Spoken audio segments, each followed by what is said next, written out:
दुनिया में कुछ लोग होते हैं जो हेडलाइंस बनाते हैं और कुछ लोग होते हैं जो हेडलाइंस को कंट्रोल करते हैं। ये कहानी है अजीत डोवल की, एक ऐसे इंसान की जो ज़्यादा सामने नहीं आता, लेकिन हर बड़े सिक्योरिटी डिसीजन के पीछे उसी का दिमाग होता है। 1945 में उत्तराखंड के पौड़ी गढ़वाल में उनका जन्म होता है, एक सिंपल मिलिट्री बैकग्राउंड वाले घर में। उनके फादर इंडियन आर्मी में ऑफिसर थे, जहां डिसिप्लिन और देशभक्ति बचपन से ही उनकी पर्सनालिटी का हिस्सा बन जाती है। उन्होंने स्कूलिंग अजमेर मिलिट्री स्कूल ने की, जहां स्ट्रिक्ट एनवायरनमेंट ने उन्हें मेंटली स्ट्रांग और ऑब्जर्वेंट बनाया। 1968 में Ajit Doval intelligence bureau join करते हैं, जहां से उनका रियल जर्नी शुरू होता है। ये वो दुनिया थी जहां नाम और आइडेंटिटी से ज्यादा इंपॉर्टेंट काम होता है।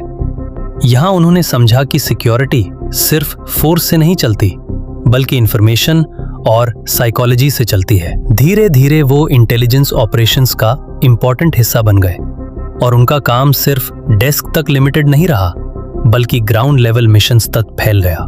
उनके करियर का सबसे मिस्टीरियस और डेंजरस फेज वो माना जाता है जब उन्हें इंसर्जेंसी हिट और सेंसिटिव रीजन्स में अंडरकवर ऑपरेशंस के लिए उसे किया गया। नॉर्थ ईस्ट इंडिया के मिजोरम इंसर्जेंसी के दौरान उन्होंने ग्राउंड लेवल पे जाकर सिचुएशन को समझा, मिलिटेंट्स और लोकल ग्रुप्स के माइंडसेट को एनालाइज किया और कई सिचुएशंस को नेगोशिएशन और स्ट्रैटेजी से हैंडल किया।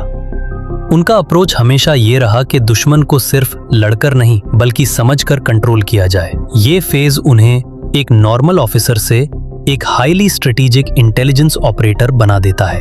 1980 के दशक में पंजाब इंसर्जेंसी के दौरान सिचुएशन और भी कॉम्प्लेक्स हो जाती है। इंटेलिजेंस ब्यूरो के under Ajit Doval ground intelligence और सेंसिटिव ऑपरेशंस का हिस्सा रहे। गोल्डन टेम्पल क्राइसिस और उसके बाद की सिचुएशन में उनका रोल इंटेलिजेंस गैदरिंग और इंटरनल सिक्योरिटी को स्टेबलाइज करने में इंपॉर्टेंट माना जाता है।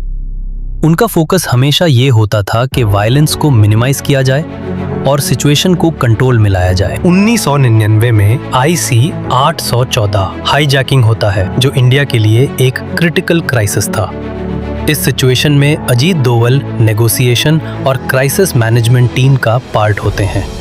एक हाईजैकड प्लेन, पैसेंजर्स की जिंदगी और पॉलिटिकल प्रेशर सब एक साथ चल रहा होता है। ऐसे मोमेंट्स में उनका काम और स्ट्रैटेजिक थिंकिंग उन्हें एक स्ट्रॉन्ग क्राइसिस हैंडलर के रूप में एस्टैब्लिश करता है। उनका कोर बिलीफ हमेशा ये रहा कि वॉर सिर्फ वेपन से नहीं जीती जाती, बल्कि दिमाग और प्लानिंग से जीती जाती है। इसी फिलॉसफी को वो ऑफेंसिव डिफेंस कहते हैं, जिसका मतलब है कि दुश्मन के मूव का वेट करने के बजाय उसकी स्ट्रैटेजी को पहले ही डिसरप्ट कर दिया जाए। ये थिंकिंग उन्हें बाकी सिक्योरिटी एक्सपर्ट से अलग बनाती है। 2014 में उन्हें इंडिया का नेशनल सिक्योरिटी एडवाइजर बनाया जाता है, जहां उनका रोल और भी बड़ा हो जाता है। अब वो सिर्फ एक ऑफिसर नहीं, बल्कि पूरे देश की सिक्योरिटी स्ट्रैटेजी के आर्किटेक्ट बन जाते हैं। उनके टेन्योर में इंडिया ने एक more aggressive defence approach adopt की, जिसका एग्जाम्पल उरी सर्जिकल स्ट्राइक और बालाकोट एयर स्ट्राइक जैसे ऑपरेशंस में देखा गया। अजीत डोवाल की कहानी सिर्फ मिशंस और ऑपरेशंस की नहीं है, बल्कि एक माइंडसेट की कहानी है।